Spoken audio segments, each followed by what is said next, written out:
Good afternoon, everyone, and good evening as well, since we will be going to the evening hours here with this amazing continuation of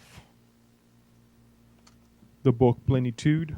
Tonight, we will be studying chapter 11. This is the ninth session. Happy fall, by the way, right? It's we're entering a new era, a new moment, and it's not here. Okay. I thought I was on my computer. I was going to look for something that I had in there, but it's okay.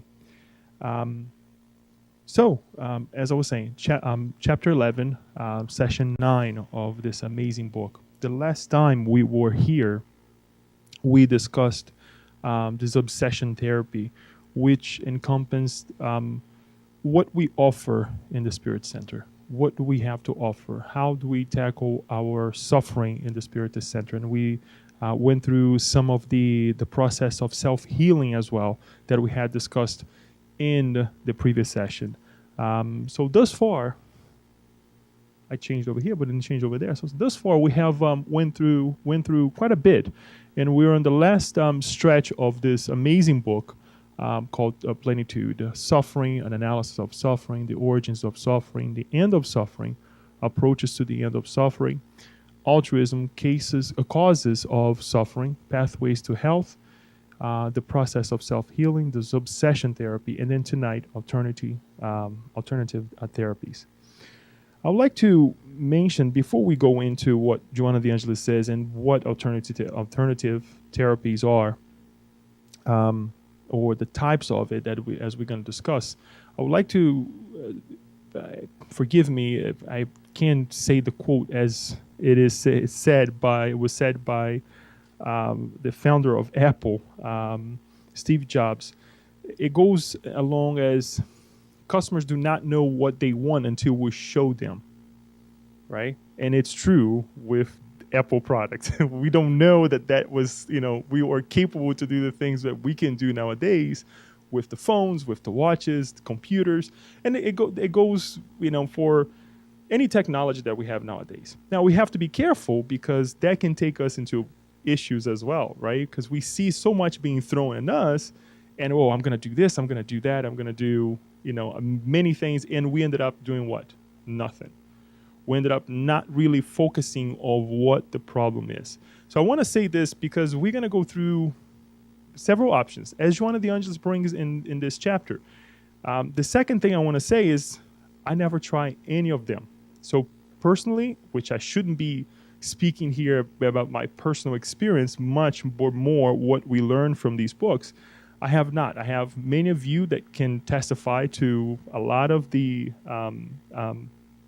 processes and therapies that we're going to mention tonight, and I know you guys can vouch to it. If you guys have told me, Leo, try this, try that for some of the problems that we have faced together, but I haven't tried, so I can't tell you. The thing is that I will try to do tonight is to bring some analysis based on what she brings to us in the chapter, as well as what we get with conventional science, okay?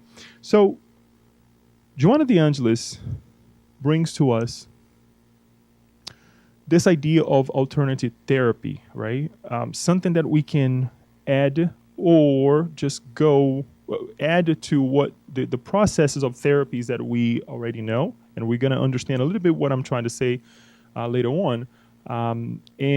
Or something that we just do utilize that therapy. But I want us to really focus what she says at the beginning, and we're going to connect to some of the other slides and some of some of the things that she brings as well towards the end of the chapter. She says the following: ignorance is largely responsible for suffering, for it generates selfishness, which in turn fosters attachment to and passion for people and things. If anything, I really want us to stress on this first slide over here. And yes, we will bring the text. We will be discussing, I would say, 90% of what she brings in this chapter, because it's important. Because without this, all the therapies, all the treatments, anything we try, Tylenol, Aleve, even a hug, it will not help. It will not help. Considering the impermanence of everything in a world of constant change, attachment is an illusion for halting the march of events and putting everything else on hold, preventing the emergence of reality. The impermanent is the transitory materialization of reality. Consequently, any overattachment to form produces suffering on account of the inevitable changes it undergoes. This is analogous to trying to stop time, which is an illusion that will only frustrate anyone attempting it. So, attachment. The ignorance, the attachment that comes from our ignorance to, again, towards things and towards people. Being possessive. It's my husband's, my wife, it's this mine, it's that, it's my church, it's my work. Everything is transitory. Everything shall pass. The bad things, which is awesome, right? Because we don't want to suffer for the rest of eternity. And the good things as well, because we will discover other good things. We were discussing this last week where, we always tend to analyze things, compare things, right? Which is okay.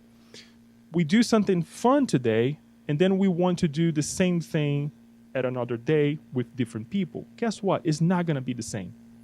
But because we take that moment and we compare with something of the past, we tend to evaluate one better and the other worse. But we forget the values that we get from it. And the values are different. So because of that, they're not supposed to be the same. But how much emphasis or what goodness are we getting from the two situations, right? And that goes with anything of life. That goes with relatives. Why is this, I'm attached to this brother more than the other? Well, you're comparing the two situations. Why am I comparing, my relationship with this boss with that boss, with this instance in life to that instance in life, right? So we have to really kind of reevaluate when we are comparing things, which is good, but then we have to give the right value. But we attach ourselves. We connect to it, and we don't want to let go. Especially when they're good things, right? Oh my gosh. And then you don't empty your cup, like Daniel likes to say, for new things. It's always full. It's full for something of the past that you don't let go. And this creates issues in our lives.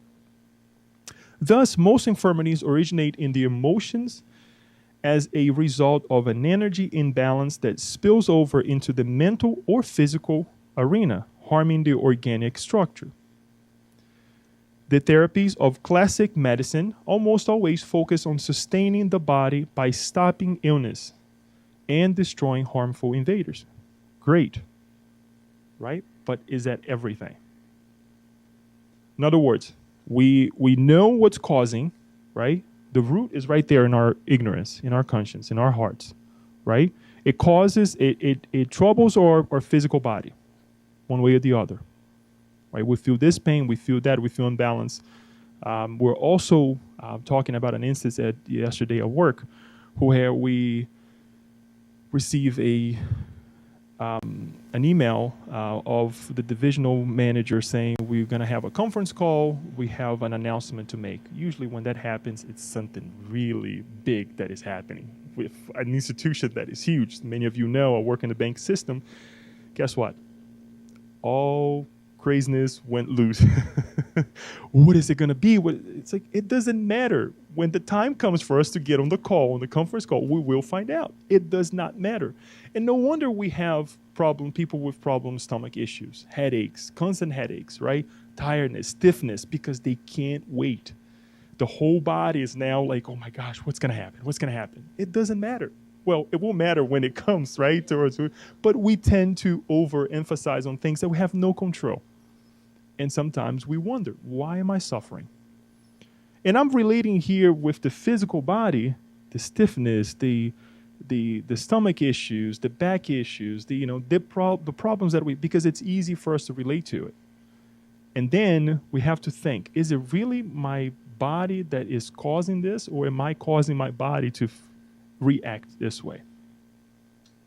With minor methodological variations, all Western medical philosophy is focused on that goal as being essential to health. Again, to stopping the illness. Let's block the illness. Let's block the pain. You take medication, You don't feel a thing, you feel great. But what is the root of it? Right? There are solutions that Joanna De Angelis is bringing in this chapter, as we have studied and we have mentioned in the past. This book is not solely what Jesus is bringing to us. It's not solely what Spiritism brings to us, but the Hinduistic ideals brings to us as well. So a lot of the therapies is related to Eastern civilizations, okay? And that's the approach that she brings here. Now, before we go to that, what are alternative therapies, right? Well, what is this therapy? What is alternative to us? Interestingly enough, this is actually a passage from the National Cancer Institute through the National Institutes of Health. We can find nowadays that complementary and alternative medicine, CAM, in this case for treatment of cancer here, is a term for medical products and practices that are not part of the standard medical care, the conventional medical care. Now, we can go in here and say, well, it could be something that we have no studies, right? Well-guided studies. No, there are. There are a lot of studies, and we can actually go to the National Institutes of Health and find out that there are studies on different type of meditations, different types of acupuncture. And we'll actually have results, and they show numbers. We'll see some of them here, but it's there. So it is something that is tested, actually approved, and there are some concerns as well that based on those studies that, okay, do this, don't do that. Obviously, you don't want to just do or see anybody. There are people qualified to do this service as well, this work. Standard medical care is medicine that is practiced by health professionals who hold an MD, medical doctor, or DO, doctor of osteopath degree. It is also practiced by other health professionals, such as physical therapists, physician's assistants, psychologists, and registered nurses. Standard medicine may also be called biomedicine or allopathic, Western, mainstream orthodox, or regular medicine. And then there are three ways that we can actually classify this. Complementary medicine is treatment that are used along with standard medical treatments, but are not considered to be standard treatments. One example is using acupuncture to help lessen some side effects of cancer treatment. Alternative medicine is treatments that are used instead of standard medical treatments. One example is using a special diet to treat cancer instead of anti-cancer drugs that are prescribed by an oncologist. Integrative medicine is a total approach to medical care that combines standard medicine with the CAM practice that have been shown to be safe and effective. They treat the patient's mind, body, and spirit.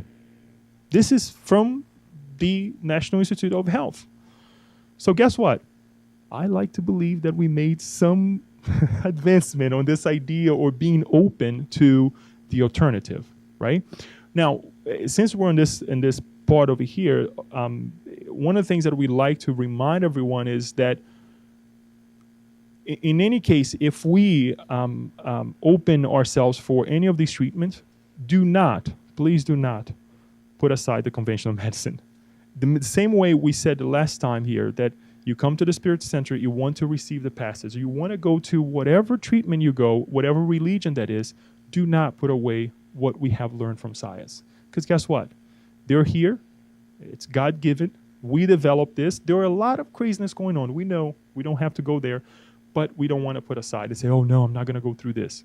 Because science is there for a reason, right? And we need them. We need the doctor. Bless the doctors. Bless the different approaches that we have and what we have learned so far. And the more that is to come with conventional medicine. So we cannot put that aside. And we like to say that because obviously we're showing different products now to one another, as we said at the beginning. We don't want people to think that, oh, you just leave that aside. So we have an idea. This is just for us to illustrate what this is. 10 most common complementary health approaches among adults. This is a 2012 study. As we can see, I see charts. Please forgive me. I see markets. I see different areas that we can tackle, right? We're not here to make money or to, promote this or that. But my point with this comment is that look how huge natural products are. Look how huge the deep breathing. I was thinking, really? And it's something that we hardly talk about it, right? The other ones, yoga, Tai Chi, Qigong, the chiropractor or the osteopathic manipulation, meditation, massage, and different things. I mean, we see that there are several options, and the good thing is that we are exploring. So when I said market, is that we are exploring these different areas of our life, because in the past it was something for, as we will see here, mostly for what? For our Eastern societies. Nothing for us here. And we see this development and these treatment being utilized as well and being offered by conventional doctors. Why don't you try this to minimize the pain? Why don't you try this to connect with a different reality of life, right? So now we come and give emphasis a little bit to what Joanna de Angelis brings in terms of what the Eastern wisdom is bringing to us. In contrast, Eastern wisdom has held for millennia that since illness are the result of the disruptions of energy due to cause examined in previous chapters, they must be combated at their roots. We talked about this. We don't have to go back. We can watch the videos, read the chapters. What is causing this problem? Will you find an answer right away when you ask that question? Quite frankly, no. Right away. Because in the same way that we develop the illness little by little, we're not going to find the answer right away. It's going to be little by little. In other words, you will ask today, and you perhaps find the answer months from now, perhaps a couple years from now. And you'll be wise enough to say, this is it. This is what's causing.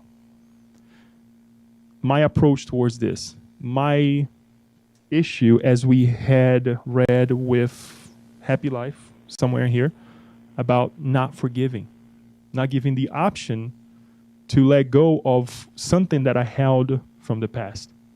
And now it's bothering me in my physical body. Let's look for the roots. Thus, there are various alternative techniques for acquiring health by abolishing such causes. These therapies are now appearing in the West, making way for eliminating or at least modifying suffering by restoring the person's balance of energy. Spiritist science, in turn, recognizes that all suffering stems from the misuse of free will. Therefore, the key to ending suffering is the individual's moral regeneration. And I put this in red in the next paragraph as well, because we really want to take this home. If anything, let's take this home. Our free will. And it's something that the abuse of our free will, it's not something, or let's say, us trespassing our capabilities or our rights, right? And not exercising our duties. It's not something that we only do once. We do it several times. So it becomes what? A behavior, customs that we're all doing. Sometimes we think that, I'm the only one suffering. No, there are a lot of people suffering. And why do we suffer? Why do I work with these individuals that are this and that way? Ask ourselves. I have been asking myself that right now. Is that something that connects me to those individuals? Because I am I don't like to call myself or to see myself as a savior that is going to that location and saving those individuals. Not that they're the worst people in the universe. I'm not saying that. But why do I live in this society? What I'm trying to say is that in order for us to be here, we must connect some way. Sometimes we connect because we love great things. We do great things together. But in the level that we are right now, we have to question ourselves. What connects us? What feelings, what ideas, what ideals, right? In terms of things that we do every single day, repetitively. It's this misuse of our free will. And now we're reaping the consequences. Because now we have an idea. We realize we have been doing something wrong, but we have to atone for it, right? But it's not for us to be sad. This is just an alert for us to get out of it and wake up from it. This thesis extends to the problem of illness, as we have been saying. And then she says, without a corresponding moral change, any therapy used may modify the patient's physical condition, but not heal it. Because at the first opportunity, the illness will return or foster the manifestation of other pathologies already existing in a still unbalanced vibratory field. So we can go to acupuncture, get ourselves pinned everywhere. We can go to yoga, feel zen, right? Come back home great, levitating. But if we don't change our moral behaviors, it's not going to change. And sometimes we think that's just, great things that we have to do in life. No, sometimes it's just one small thing. Responding to life in a different way. For example, if we're rushed all the time, what would that cause? Number one, you're always tense. Number two, your environment is going to be responding to you for that lateness in several ways, right? Think about traffic, for example. You're going to be cutting people. You're going to be complaining about the lights. So life is going to become miserable. Just a small behavior of changing a little bit. I'm going to leave the house 5 minutes early. And I'm not saying that today, by the way, we're running a little late because we like to get here early. We're not talking, when it happens here and there. But when you analyze that something becomes a behavior, we need to change. We can go to all the therapies we want. It's not going to change if we don't change that behavior. Alternative therapies are essentially concerned with the whole person, with the entire complex that externalizes in the body and not just the body per se. So it's the whole environment. I mentioned to you last time I went to see my doctor, and fortunately enough, one of the very few moments that I had an encounter with a doctor, the person stopped and listened to me.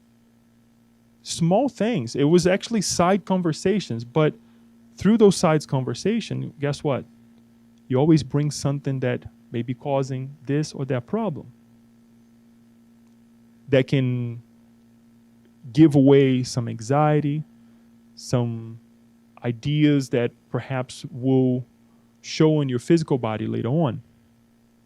Do we need a doctor? Yes, we need a doctor. Can we do these analyses by ourselves? We can. It's also a process that we have to start. That we also need to look at ourselves as a whole. Not just that leg that is hurting, or the knee, or the neck. It's the whole body, right?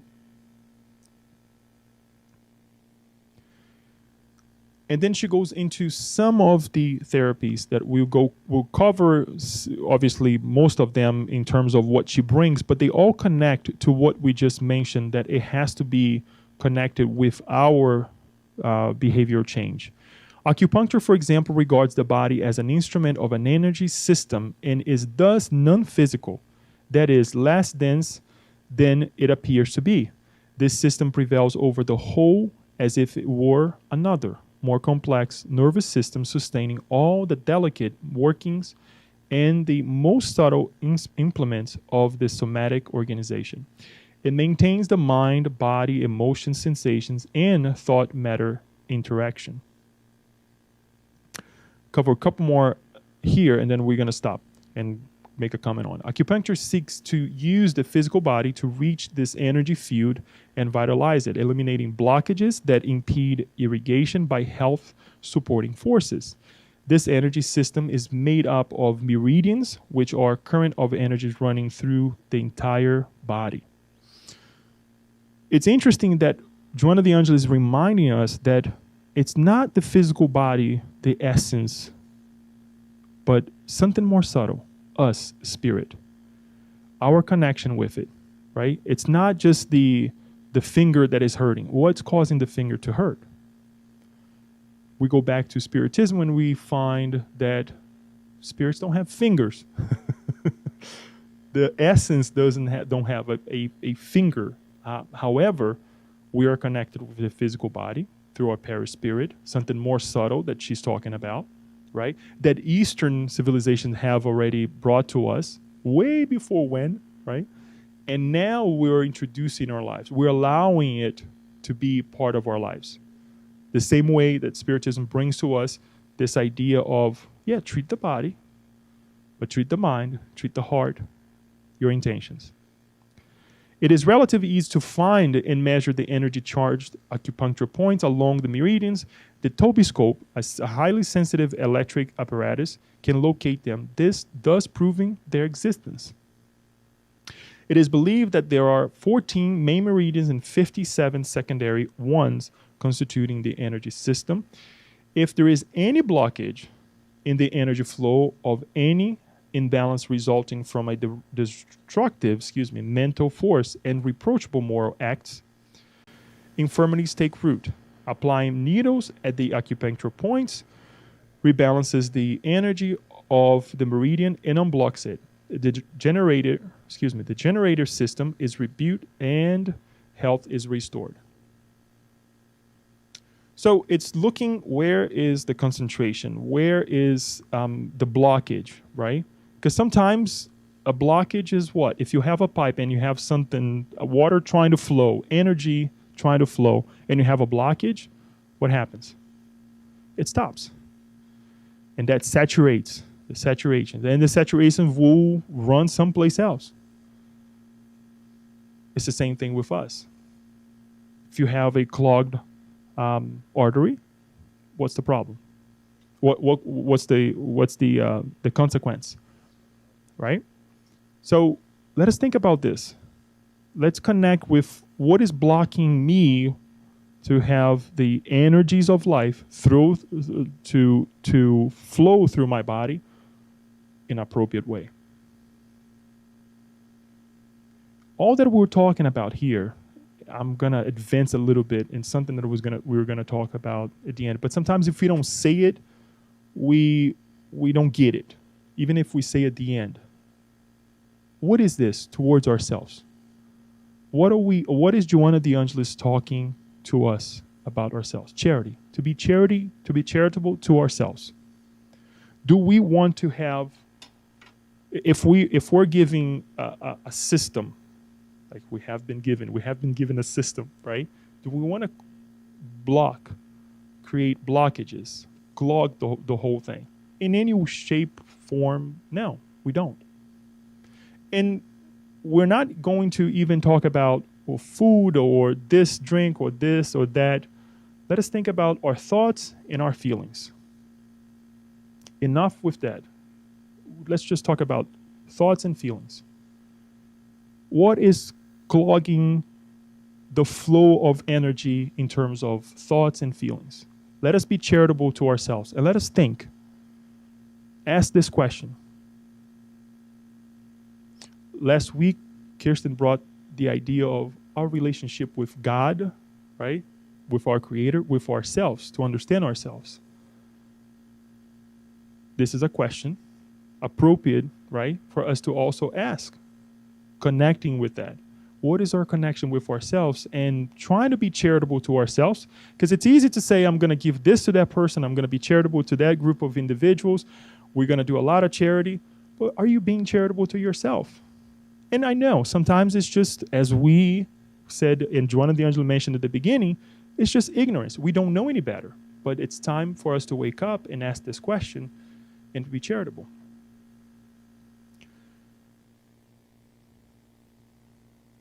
Another practice of inestimable, thank you, I need some water, value is yoga, especially for imbalanced emotions, serious psychological problems, and a few other health issues. Knowledge of the chakras, wheels as sources of energy, in the body's vitalizing system has provided techniques for the development, nourishment, and balance of forces for maintaining the physical body, which the spirit uses in the process of evolution. So we see here that she's combining several approaches of different therapies, and we'll see the reason why. One of the things that we like to bring over here before we go on, that we also acknowledge the chakras, not under the name of chakras in the spiritist science, but the vital centers, right? And we study, we have seen it here, we analyze, and we hope to help the comers of a spiritist center who receive the passes to rebalance these points as well. In this case, as we learn from the Eastern alternative therapies as chakras. The chakras, traditionally 7 in number, are considered to be organs of energy. And we can see, just have an idea what they are in their names as well. The crown, third eye, throat, heart, solar plexus, sacral, and the root chakra as well. From the crown chakra down to the root chakra, they support the body's mental and physiological functions. According to the same tradition, the most important thing about the chakra is that it is called the Kundalini energy, also known as the sleeping serpent, which ascends up the spine, nourishing the chakras while being sustained by them. It is also responsible for energizing the nerves. When dormant at the base, it automatically tends to the organization of the chakras. Through meditation, rhythmic exercises, and various other techniques, the Kundalini is awakened and its energy can be channeled appropriately, attending to the chakras, expanding spiritual awareness, and fostering physical health, vitality, and the harmony of the nervous system. I read this whole thing because we see the practice of yoga. We see here the treatment of the chakras, right? And down we see meditation as well. That is connected with this ability of activating this Kundalini. That reading a little bit about it, it is actually concentrated in the root chakra. That depending on how that is awakened, if we can use that, it can bring a lot of good. But also for individuals who may not know how to deal with it, guess what? Can create some issues as well. So look for a professional, someone who knows, who understands a little bit. What Joanna D'Angelo is bringing here is that through these, the work of yoga, of the understanding of the chakra, as well through meditation, we can awaken this force that is within ourselves. But how can we connect with something that this amazing energy, right, that is so liberating, if we don't liberate ourselves from the difficult things of life, the petty things of life, right? Yoga fosters psychophysical, balance, and has become an invaluable form of alternative therapy. It's funny because this past 2 weeks I actually start redoing or stretching with some yoga techniques that I have learned a long time ago, and I stopped using it, right? And I was like, this is so hard because I haven't done it, right? And just to stand still in certain position, it's like, wow, this really, you really have to have a strong mind, a strong will to stand sometimes for 30 seconds. We're not talking about a long time. And we see the yoga practitioners doing things that we're like, wow, that's a point of, or a condition of life that I would like to get to, right? Just an exercise for, or an example for us to see how hard it is to, but attainable. I think it's attainable for any of us, for us to do if we put our mind into it, if we disconnect from the stiffness of life, right? Chromotherapy may have been inspired by heliotherapy, the latter consisting of the balanced use of the sun's rays, causing a salutary activation of the body's vital mechanism. For example, under the action of ultraviolet rays, 7 dehydrocholesterol turns into vitamin D, which prevents rickets. Its results are excellent when, under careful control, the time of exposure to the sun is increased for treatment spasmophilia, childhood anemia and asthma, various types of asthenia during convalescence, cutaneous tuberculosis, multiple dermatosis, and etc. Solariums have been shown to be effective against neurasthenias, neurasthenias, and etc. as well. So, different one: yoga, chromotherapy, solariums that you mentioning over here. The lights, how we deal with light. We have heard as many accounts of certain countries that perhaps go through a long time of darkness, how people get into depression. And we have the sun throughout the year, right? Some parts of the year a little less than the other parts of the year, and we complain. Oh, it's still bright. Go to the sun. Of how much you can utilize, right? I mean, you don't have to be exposed. Nobody's telling you for you to get, sunburned, but we see the benefits here. Does it cost anything? No. It's free, right? Using colors, chromotherapy has led to some favorable results in the area of health, especially in cases of mental imbalance. The color red is considered exciting, while blue is calming. Hence, red is used for melancholic states and blue for overly excited ones, as in cases of delirium tremens and the like.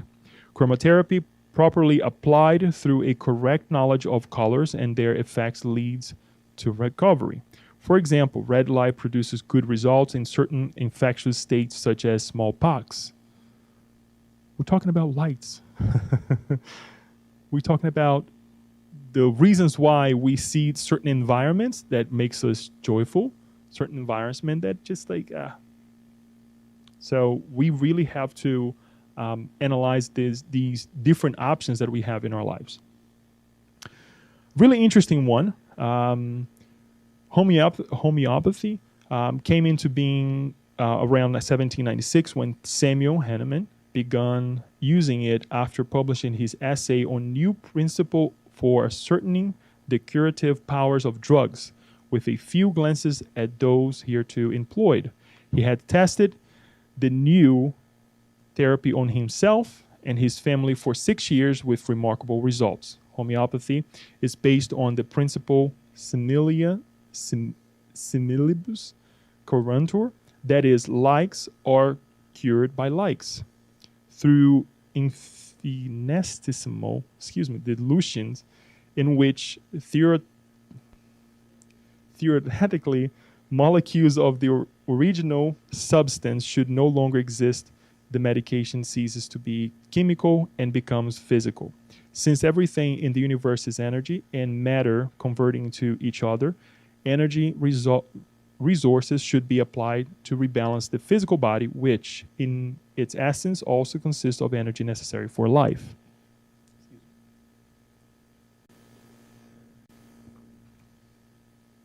Interestingly enough, there is a passage, very interesting passage, by Hahnemann on the Gospel according to Spiritism. Chapter 9, item 10, yes. And I went back and I read it. And Hahnemann is actually bringing the message of us deeming ourselves not able to become a better individual because we blame the physical body.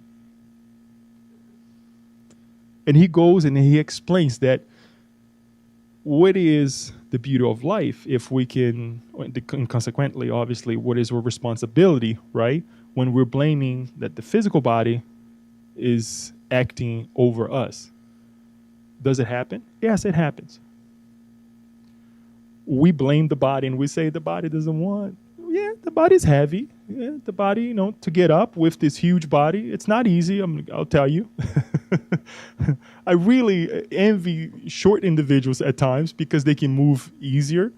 The center of gravity is, connected, through shorter limbs, with the other parts of the body. It's not easy. Gravity in itself, it's not easy, right? Making a change in our lives, it's not easy because we have done so many times. But we cannot blame the body. We cannot blame God, therefore, and that's what he said, for us not being able to change. If we're not changing, it's because we're not exercising our free will. As Joanna De Angelis says, hard enough.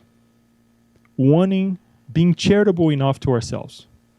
We think that being charitable is that idea of poor me or poor this person. No, it's to be aggressive. It's to say, I will make a change, whatever it costs.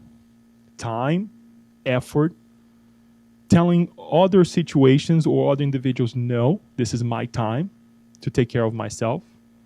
And this is perhaps to stop and rebalance ourselves with one of these therapies or simply meditating. But we give the excuses that, I have to take care of this, I have to do this, I have to be the savior at work or of this situation at home. And what about yourself? What about our evolution? And this is not being an individuals that just think about ourselves, right? Because we have our evolution to take care of as well. Do we think that our mentors, while they're taking care of us, they're not evolving, they're not studying, they're not taking care of themselves? They are. Perhaps we are the school for them. Yes, in many cases. But they are evolving. They are taking care of themselves too. Do you think they don't stop and pray? So why we want to be the mentor, the savior of the whole universe? Guess what? You're not. We are not. And I include myself on this too. I want to take a moment for us to really envision this. And I brought this is more a step aside of what we've been talking in terms of the treatment. But I thought about bringing this in the past session. And I even talked to Paul about it. Our goals, to have a goal in life. And Kirsten again talked about this last week, asking us, what's important for us, right? And how do we do this? I want to go back for the suffering, right? What is causing us to suffer, right? And we find the cause, or at least we think that that's what it is. Because even if we think and it's not, and we do something good about it, guess what? The result will be positive as well. That wasn't the cause, but at least that will not cause any other problem. But I want us to think about this. The word is smart, right? In order for us to pursue a vision or a mission for ourselves. Because we see mission statements, vision statements for institutions, right? And we forget that is there for a reason. A group of people come together and they sit down, right? Really storm about what the company wants to produce, what the company wants to offer. And they come with a strategy. And on that within that strategy comes their vision, their mission, and it has to have 5 elements that we will see now, right? And we can utilize this in our lives. We can certainly utilize this in our lives. Once we identify, okay, this is making me suffer. So we're starting to create ideas of eliminating things, right? We eliminate this, and this, and this, and that. So now we have to create a goal. So I don't want to go through this anymore. So it becomes a behavior, right? We have to create a goal for our lives that is specific. So what do I want to do? You have to ask yourself, let's be specific. Give an example. Let's say I want to have more time for myself. So, okay, that's pretty vague. So let's be specific. If I want to have more time for myself, I need to cut the unnecessary things that I'm doing in life. Perhaps I need to wake up early, right? Have to go to bed early as well, so I wake up early. So I have to create a specific part of the goal, something that I can truly do, right? It can be broad that enough that it's not gonna be attainable. It has to be measurable. How do we measure? We compare. Is it good to compare things? No, it's not. We compare. Perhaps we can use this in before January starts, so we can do our New Year's resolution, but something that is measurable, right? How can I measure what I would like to attain? By connecting with the past. I have done so much this year, but I want to do more next year, or this period of time, this past month, and I'm going to do this now. Since the idea is to have more time for myself, we can say, I have cut this, and this, and this, and that in my life, and I have this much time now compared to the past, right? You have to measure. Otherwise, you don't have a way to guide yourself, right? You don't have that lever that will guide yourself. It has to be aggressive, right? In the business world, they love to use this word aggressive, right? And I'm going to continue to use that word aggressive here as well. Because when we think that aggressive is just hitting things, being really bad at things or hurting other people, no, it's not that. Aggressive is something that it will create discomfort. Because if it's something that you're already doing, guess what? It's no go. It's not going to bring any change. It's going to be uncomfortable at the beginning. And then once you master it, once you see results, guess what? You see the positive behind it, right? It has to be realistic. It cannot be that tomorrow I will be Divaldo Franco. No, it's not going to happen, right? Since we're using, Divaldo and Joana de Angelis here to bring this talk, it cannot be. It has to be what? What are the things that is causing in my life that it does not allow me to become a better human being, a better spiritist, a better husband, wife, son, or daughter, right? What is blocking me from becoming a better individual? And then you take steps. I'm going to reach this step first. Once I conquer it, I will look into a more realistic one. Because right now I cannot be here. I'll try to get myself down here, right? Last one, it's time bound. You have to promise yourself, by this date, I want to be at this position. By this date, in 2 years from now, I want to be free of this problem. And it's doable. So how do we apply this? What does this have to do? How do we apply this with this idea of therapies? Choose something that you believe that's going to help you in connection with the treatment that we have mentioned here, as Joana de Angelis mentions, of the Spiritist Center, the conventional science that you have to go to the doctor, you have to check yourself, right? But on a day-to-day basis, whatever you choose, whether it's acupuncture, whether it is meditation, whatever it is, be specific. Go into it with an open heart to make a change. That this, let's say a month from now or 2 months from now, you can go back and say, this is how I evolved from this situation, and these are the results. And I'm delivering to myself. I'm not asking this for, Louise to do it. I'm asking myself to do this. And it's a commitment both for ourselves. It's an example of being charitable to ourselves.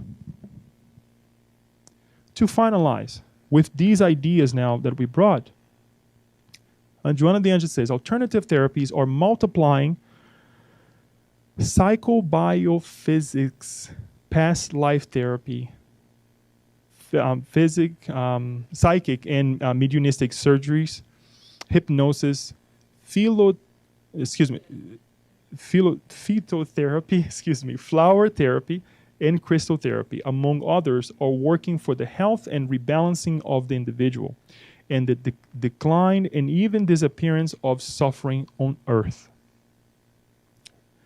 Here's the closing remark that she brings to us. While acknowledging their invaluable contribution, we cannot forget that it is in the moral transformation of the individual for the better by means of charity, as prescribed by Spiritism and supported on the concept of Christ, who told those whom he healed to stop sinning, or something worse would happen to them.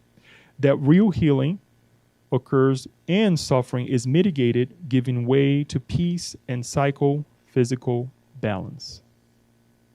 Charitable. And once more, I would like to bring this idea before we close and we pass the word for us to make comments and questions, that it's not being charitable to others only. It's being charitable to ourselves. Do unto others as we wish, as it is done unto us, right? So one is a consequence of the other. You have to prove to yourself that this and this and that in your life is charitable to you, apply to yourself, and then you show it to others, and you wish that others will do the same unto you. So one is the being, as you wish to be done unto you is not a consequence, is the main, right? Is the core, the base of everything. So this idea of being charitable is for ourselves. So we would like to ask everyone to choose. Remember the remark, right, that we brought at the beginning. There are many things for us to go after, many options, many treatments. But do we want to do everything? No. Choose something that will be appropriate to you. You can try different things, but obviously we don't want to do everything at the same time. And we really have to focus on a physical and mind change for ourselves in conjunction with these therapies as well. Otherwise, as we have seen here, as we have, Joanna D'Angelo has mentioned in many, many times, if we don't change, it's not going to do anything. It's the same as having the Advil, the Aleve, whatever you want to take, painkiller that you're taking, but you're doing the same things. You're eating the same things, right? You take heartburn medicine, something, whatever, over the counter. That alleviates, but 5 hours from now, you're going to eat something that is going to upset your stomach again. Perhaps the same thing that you had the night before. Oh, it's so good. Guess what? You pay the price again, right? So this is the idea, is for us to focus on something that is attainable, right? Measurable, as we said, and think about the future. Be a visionary. How do I want to see myself within a year from now? And it's beautiful when we talk about in Spiritism, what we're going to be, centuries from now, But before we get there, let's be realistic. Let's find something that we can tackle this time. Look at our resources, one another. We have people of the medical field here, other individuals who know a lot of other things, right? Just the fact that we are together, it's a beautiful resource already, right? That listen to this and try and understand this message as well. So that's something that we can accomplish together. And we have the Spiritist Center, as we mentioned last week. We would like to invite everyone, before we pass to the questions and comments, that next month we will be talking about suffering in the face of death. This is really interesting. I bring this before we end because there are certain things that we cannot change, which is getting to an age, going through situations that we don't know, right? That perhaps will be hard. And this is for myself as well, because why is Joanna D'Angelo putting this chapter right after, towards the end, right? Where we talk about therapies, but there are certain things that we cannot change. And suffering in the face of death is inevitable. The before, the during, and the after, obviously, that we go back to our true home. But let us think about this. To me, it's liberating. Why? What can we do so we suffer less? Right? What can we do that if we suffer, we are in a state of mind and body, not only ourselves, but we are creating this environment for ourselves as well, that others are not suffering. That we will be taking this suffering as an enlightenment, as a moment for us to grow. And then when we get to the other side, we don't feel sad that we could have taken that moment with different lenses. So let us think about this. It's really important that we apply even these therapies to these moments too, before it happens again. On that note, let us open for some questions, some comments. If I cannot answer, I'll sit down, we'll read the book together again, and we try to find the answers. Kirsten.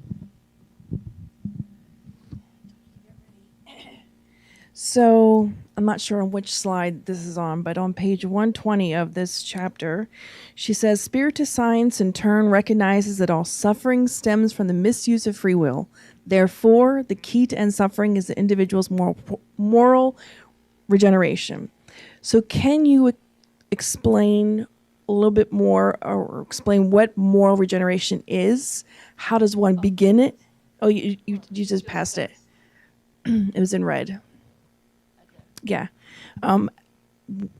What moral regeneration is, how does one attain it, and where does one begin, and what does it look like if we're trying to obtain it? Because it's something that seems, it's vague. It's like moral regeneration. Well, okay, that can mean a lot of things. So what does that mean?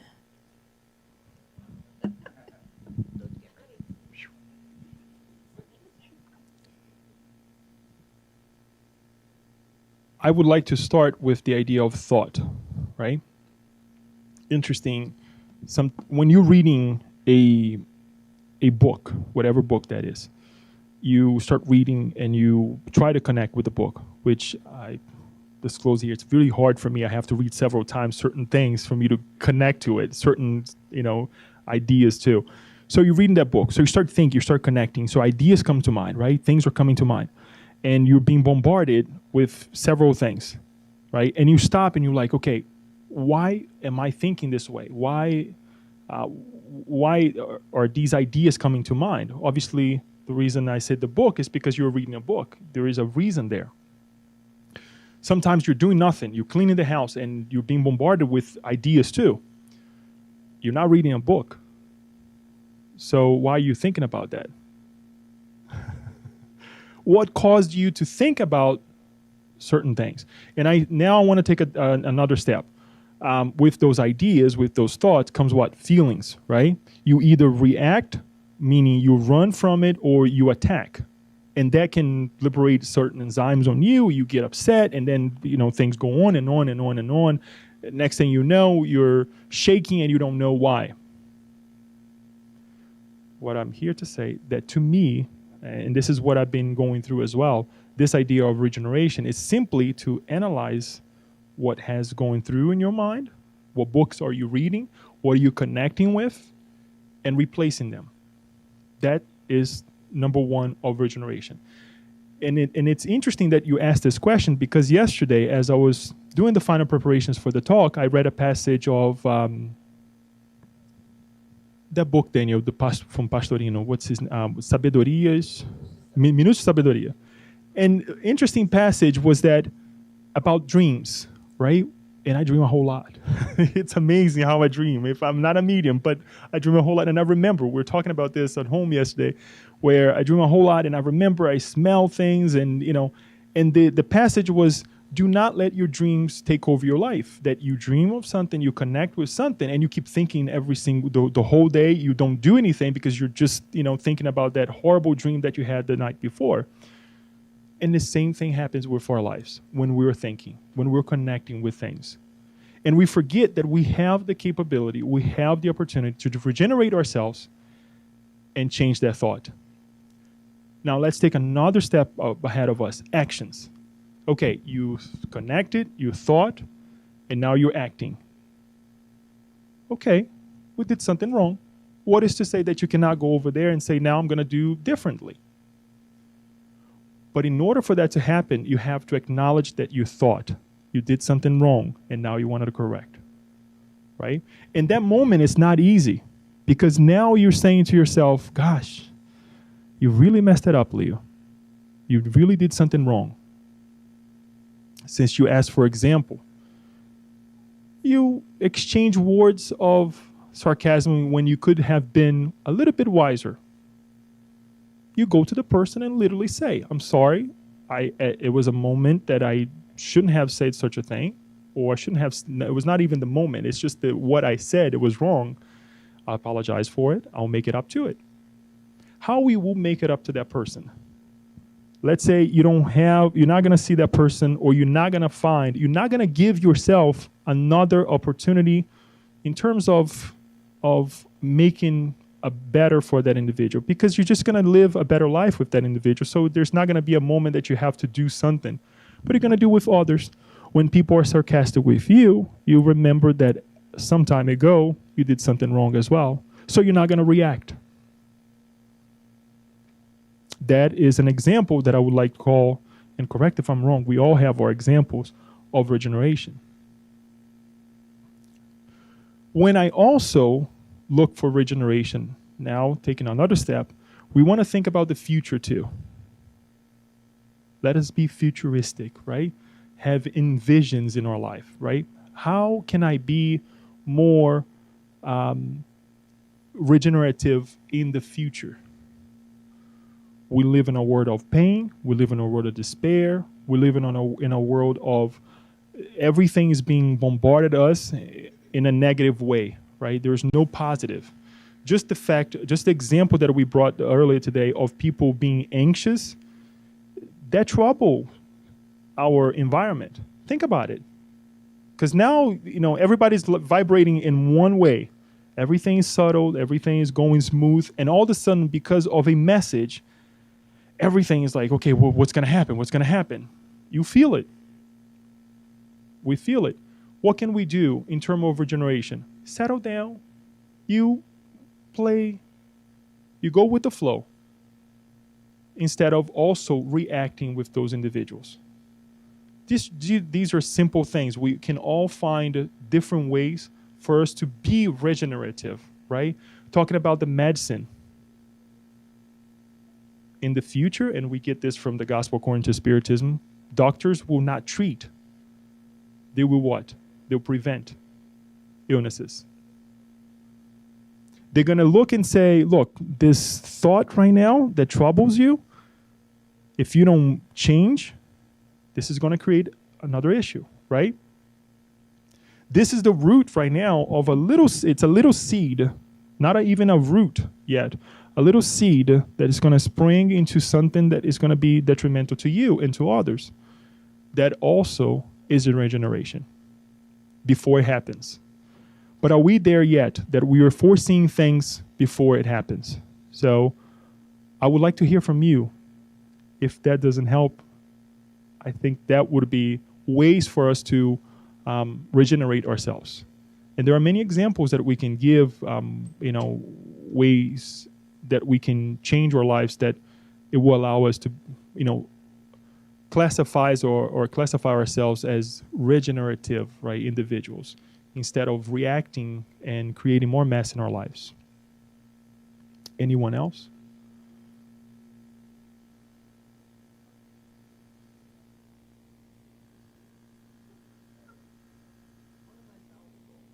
Huh? In the beginning, very beginning, you said about the root, first start is the selfishness somewhere. Let me see, where did you say? Yeah, ignorance.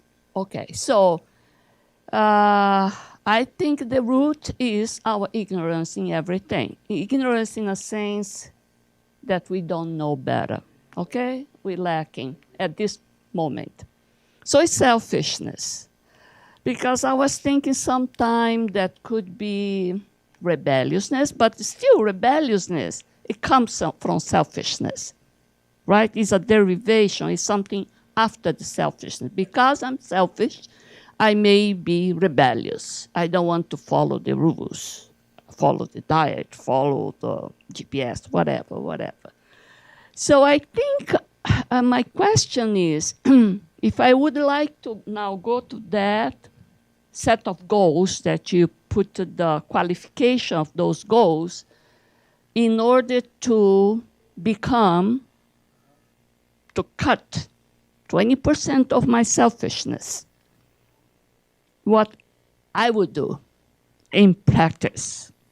Because if I see there could be something very material, like I would like to lose such a pound, would like to say something, have more money or more time, more physical. But if selfishness is my goal, okay, moral. So this is a moral part, moral regeneration. When she was talking about moral regeneration, I thought about this, is to decrease my vice in order to also replace it by some virtues.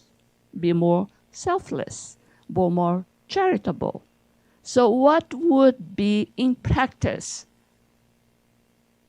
How would I set a goal? So I think it would be easier for me, because of the Spiritism, is to be charitable.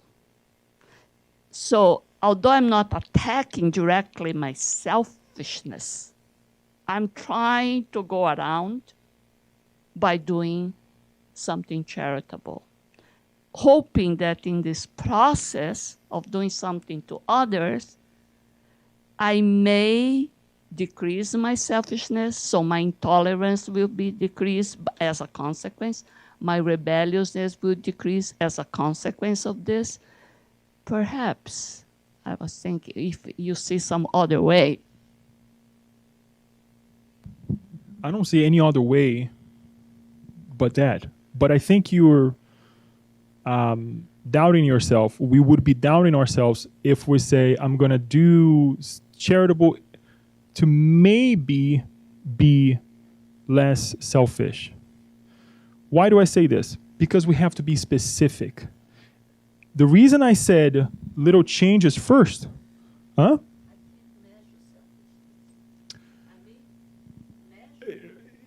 Yeah, Paul is behavior. Paul is like there. Behavior. Here's the thing. Perhaps we have to get to the root cause. And I'm glad that you brought this, because the reason I said, I gave the mundane example of having time for myself, right? Is because sometimes we're lazy, right? Where's lazy coming from, right? There are certain conditions in life, for some of us, that we'll never get to tell ourselves that I am selfish. No, we'll not. However, we will find that we are lazy. However, we will find that we are not doing enough for others. But we're not going to have the guts yet to say, I am selfish. Now, baby steps, specific. Because if I try to say, I'm not going to be selfish anymore, well, that's too broad. So we have to cut down. Now, the bottom line is this. We're making a change. I agree with you, and I know you a little bit, Jasko, because you're very specific, and that's great. But not everyone is in that level yet. And we're not as aggressive. And that's when we have to get to know ourselves and say, baby steps. What is specific? What's measurable for Leo? What's to be aggressive for Leo? Realistic, time-bound, right? Isabella liked to say that, when you start something, you have to finish. You have to, but that's my reality. And guess what? Sometimes I hit the wall.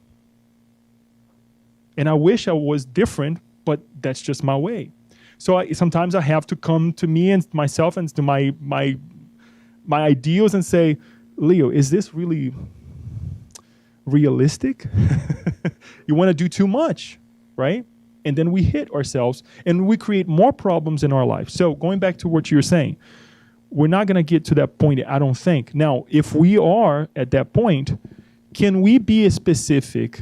Or are we specific, or being true to ourselves, being specific and saying, I'm going to do this, and that to be less selfish?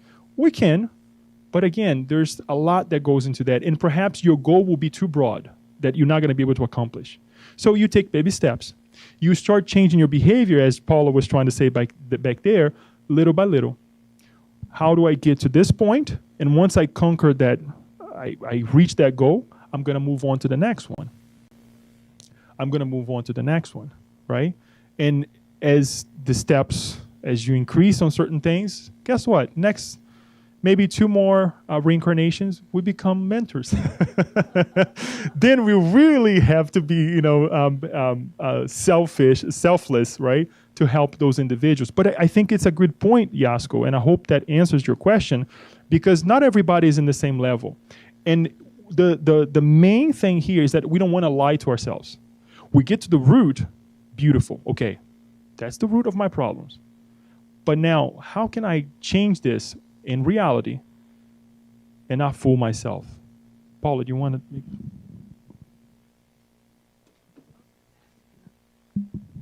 Thank you. That was very helpful and also enlightening, because alternative therapies have really not gotten their full due yet, especially in this country. I learned when I traveled in Europe in my 20s that the doctors there were more charged, as you spoke about at the end, to maintain health. So there were more preventative practices, and it became more a lifestyle for the, I want to call it a client. Sometimes the word patient has other meanings.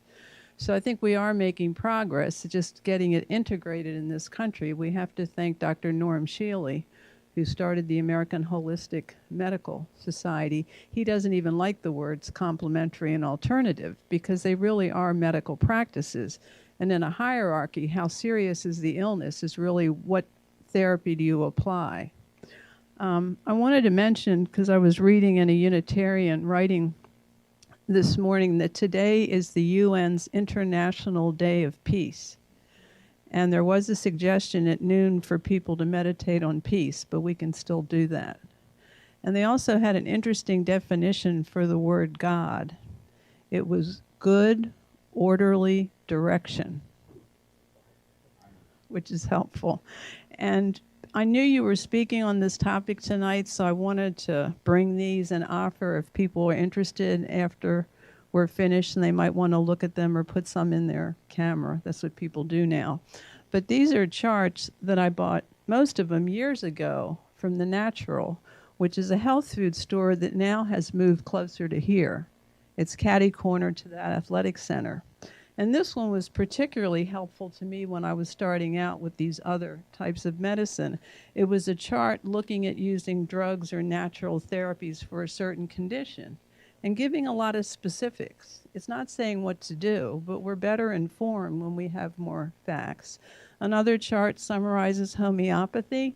Another one is herbal medicine. And the last one was a new one I found in Staples. It's amazing how you can get these quick study guides, since there are more courses being offered in these subjects now. So it's just to encourage people, if they're interested, there's some easy ways to jumpstart your knowledge. One of the things that I want to point out, and I thank you so much, Paula, for bringing this, is that natural medicine is another area that is very, I mean, we saw the chart, but it's very well explored nowadays, and there are a lot of information, really scientific information behind a lot of natural elements that we can really benefit from. And sometimes we're just not informed. Well, most of the time we're not informed. The ignorance, again, that we don't look for, we don't read. It's just a matter of using Google for something else. Yes, 1 second. I'll get Daniel real quick here, and then we'll get to you. Yeah, it's going to be very quickly. I like this topic, alternative therapy, because in a planet that we live in, our population, we have a subpopulation of people, and inside of this population that's not going to follow the conventional determined therapy, and we need to acknowledge that. The reason that we are in different level of evolution, spiritual and material as well, because some of people that I incarnate, they bring from past life some, majority of us, some conditions that will make their body different than others. It's necessary that we have an open mind to embrace different therapies. So there is no wrong therapy. There is appropriate therapy for the person or the individual or the population of people that needs to have those kind of therapies. So I think in Spiritism comes and make peace between what people that is pro to alternative medicine against those that's not in the alternative medicine. So because they put everything together and explain, Joana de Anjos very wisely, in this chapter that you just present here, she was not deny or against anything. She was just clarifying that those therapy is important and is an opportunity for individuals to really find healing. So the question is, what kind of healing we are looking for?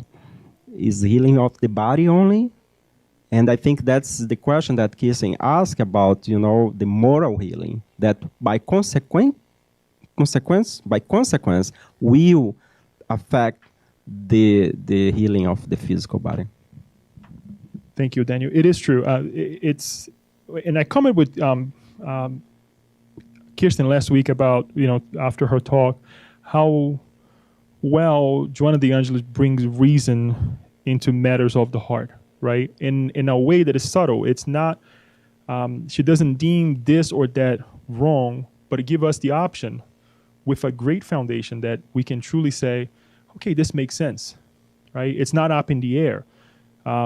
She's bringing Eastern medicine to us in a different way, as Daniel said, making peace with the other realities of life. Because if we have made the advancements in conventional science, because people sat down and studied, they made effort to change, right?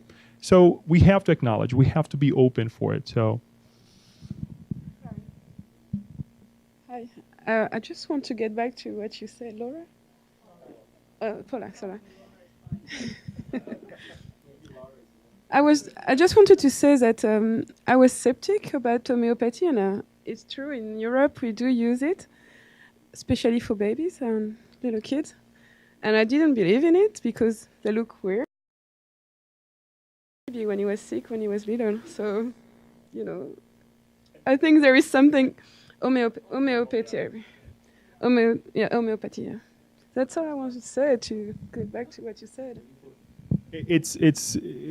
We have, as I said at the beginning, we have people who vouch for, who believes in it, and it has helped. So I think we just have to be open. When we're open, we have to get to the bottom of it, do our research, ask people, how is it? How can I apply in my life? But I don't want anybody to lose focus of who we are and what we really want for ourselves. Because sometimes we have thrown at us and we lose focus. What's my goal, right? That's why we brought this. Final comment?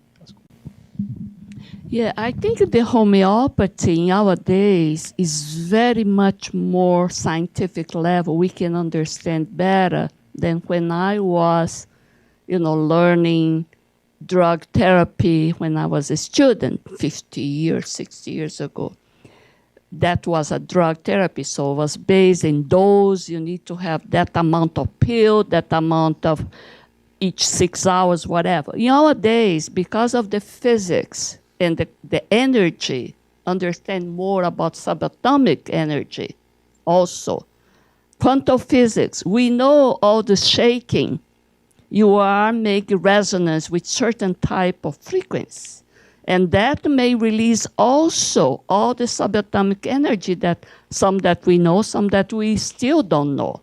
That it has a therapeutic, effect.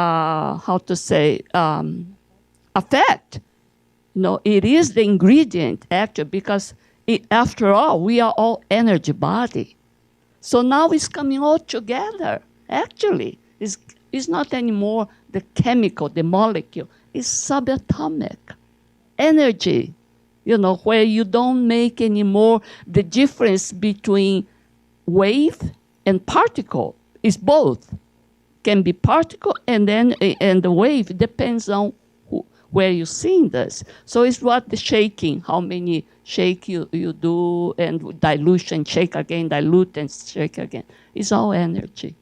So it's more understandable now. And this reminds us that we have to do what? Study more. Even Dr. Arakawa here is telling us things that we don't know. So I thought that was the last one then. No, just joking. No, it's here. Here, wait a minute. Yes, for us to reflect. This is a reflection for all of us. So what we call conventional or alternative therapy today was conventional therapy 1,000 years ago. So right now, the question is, what we call conventional therapy or drug therapy nowadays, in a couple thousand years from now, is going to be alternative therapy or optional therapy or not therapy or obsolete therapy. So this is something for us to think about it, not to be stagnant in one kind of therapy, because we as a spirit, we evolved. And the question here is, what is pushing back that is not allow us to evolve? So it's just for us to analyze. No, I don't want to criticize slide, because as a spiritist, we can't criticize what science has advanced. What we do with what we conquer reside in the moral wish of the individual. And that's why I find it too. Spiritism is not worry about the matter. It worry about strength, our spirituality, and our moral evolvement. So if we don't have a good moral standard, of course we're gonna use matter, money, power to make us suffering. That's what we have happening to us. Everybody wants to comment today. Wow. It's a really interesting topic. Maybe we need to talk more about this, Paula. I just wanted to say two things. One, that allopathic medicine is a blessing and we should not discount it, nor does Joanna in this chapter or any other book discount allopathic medicine or say it's horrible, don't do it, don't follow it. It has its place in our lives. It has its necessities in the same way that the way that I think of it as it's analogous to when we reincarnate, God allows us to forget the past, right? So sometimes we need medication that simmers down some of that angst within us for us to spend time through our moral regeneration or our moral, what was the word? Regeneration, was it? And working on our selflessness and working on being less ignorant and more charitable. So I think it's important. I just wanted to put that out there because I didn't want anyone who's listening on the web or recorded version to think like, oh my God, I'm going to stop taking my blood pressure pills. Yeah. So yeah, but just allopathic medicine is still great as well. I would be very afraid to say anything here in the front that I did not believe in. And coming from Joanna de Angelis, one of the things to exemplify what you're saying, Kirsten, is what happened to Nilsson and what happened to Divaldo as well. In the past, the idea of sitting down and do the visualizations that we do here, meditating in the spiritist arena was like, wait a minute, that's some voodoo stuff that you're doing or this or that. And who brought this idea to the spiritist arena was Joanna de Angelis. She said to go and meditate. Ask yourself, talk to yourself in the mirror, right?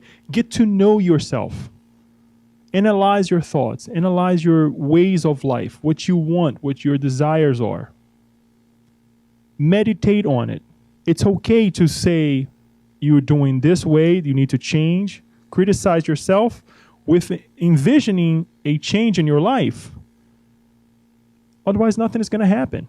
So I'm glad that you're saying that, because for those who are following us, who will watch this in the future, the only thing that I ask is to be specific, and to be specific with a goal in mind, which is to change the root, right? To eradicate whatever is causing your fears, your troubles in life, our pains in the physical body. Because I can do all kinds of things. We can go and do acupuncture. We can do this. We can, take the medicine. We can follow a schedule. But if we don't change what's in here and what's in here, there's nothing happening. Yes, the ignorance will still prevail. Yes. So with that note, since our International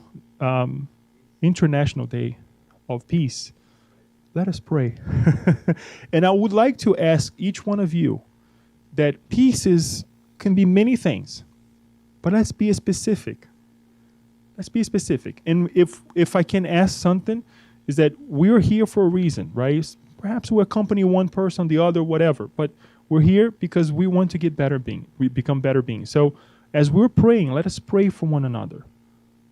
Right? We all seen the faces who are here. Some of them are in the other room, right? Let us think. Let us visualize one another, asking that perhaps, whatever that is, we don't need to know what the other person is going through, but we all want a peace in our lives. And that's what we'd like to do right now. We'll ask Daniel to put on the music. Yeah, can you please?